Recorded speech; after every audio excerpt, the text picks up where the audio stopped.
I mean, he was very specific. By this time, all the injured men had been taken aboard the rescue ships. I remember being hauled up into that helicopter in a basket that had been wrapped tightly around me from head to toe. The corpsman, not knowing which end was up, sat on my head all the way back. And all I could think of was, what an ignominious way to die after having survived a torpedo attack.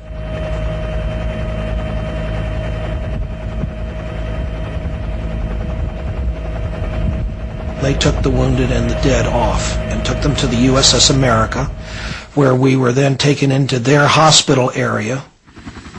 That was when the Navy and the might of the United States Navy was really with us. Up until then, it hadn't been.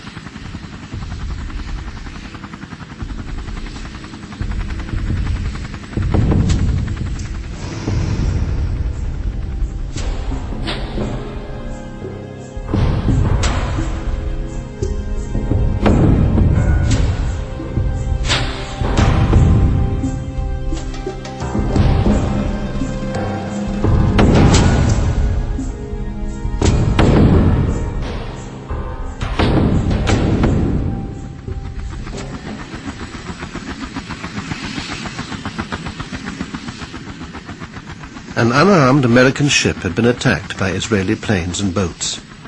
34 sailors were dead, and the US had done nothing to help. For the first time in 35 years, we can explain why. The theories cast light on the tangled web of American-Israeli relations. Some people suspect the ship might have been overhearing information on Israeli operations in the Sinai. I think they intended to attack the ship. Exactly why they wanted to, I'm not sure. They may have felt we were, with the Liberty, we were listening into some conversations and other things that were going on that they didn't want us to know about. And they had been engaged in some pretty outlandish stuff in the course of the war. And I didn't think they wanted us to know all the detail of that.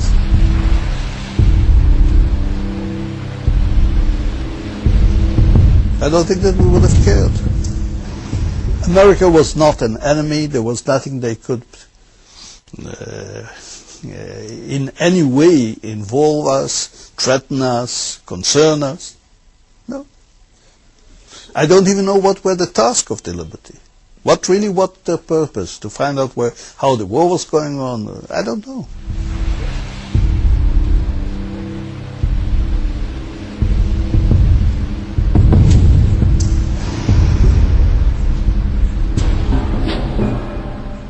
But there's a broader theory, that the attack was intended to be blamed on Egypt, and would therefore draw America into the war, and was carried out with the foreknowledge of certain people in Washington. The Liberty's captain had always suspected this was the case. In 1997, at Arlington Cemetery, he broke his 30-year silence. For many years, I had wanted to believe that the attack on the Liberty was pure error. It appears to me that it was not a pure case of mistaken identity. I think that it's about time that the State of Israel and the United States government provide the crew members of the Liberty and the rest of the American people the facts of what happened and why it came about that the Liberty was attacked 30 years ago today. Less than 2 years later, McGonigal himself would be buried at Arlington.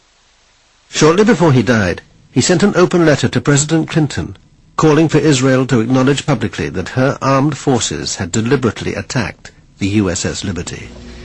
Captain McGonigal was more than just a captain in the Navy.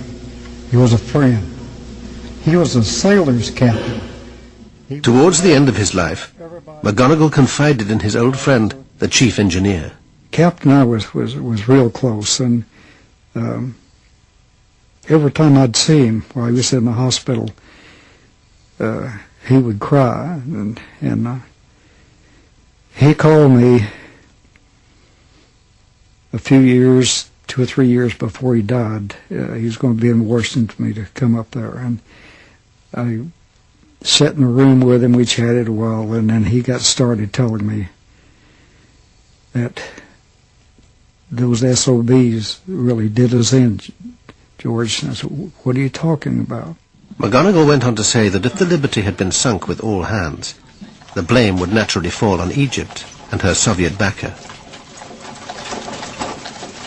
We were guinea pigs to be sunk, and then we could say Egypt and Russia did it.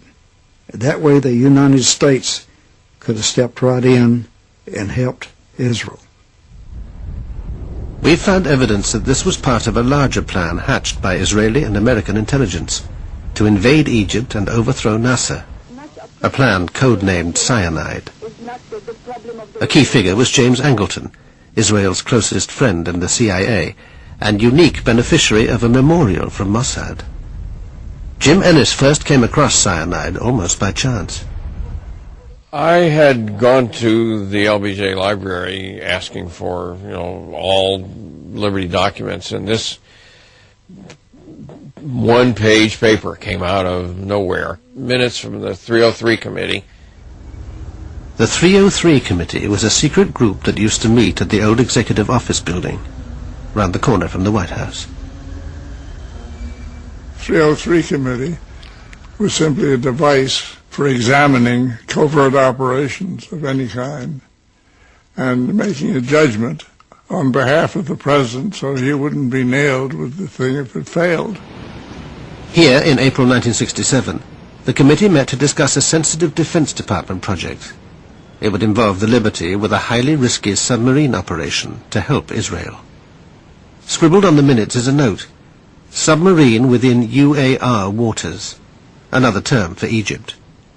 Especially the fact that this was in the Liberty file suggested that this had to do with the submarine that was near us and with cyanide and all the other things.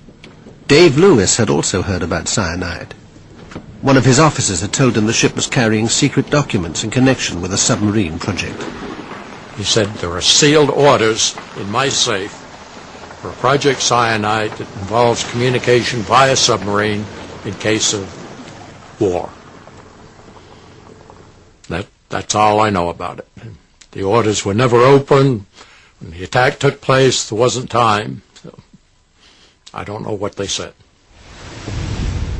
What connection could this mysterious submarine have had with the Liberty?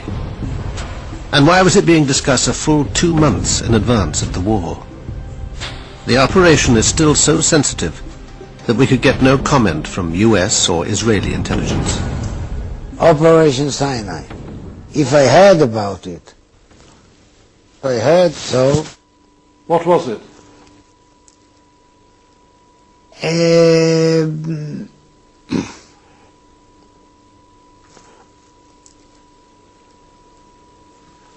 I suggest we stop the interview here. What do you say? Why you want it? Why would you not be able to speak about Operation Cyanide? It's 34 years since.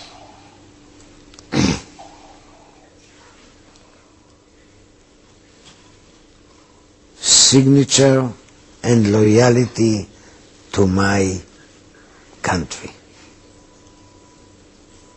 Is it very sensitive?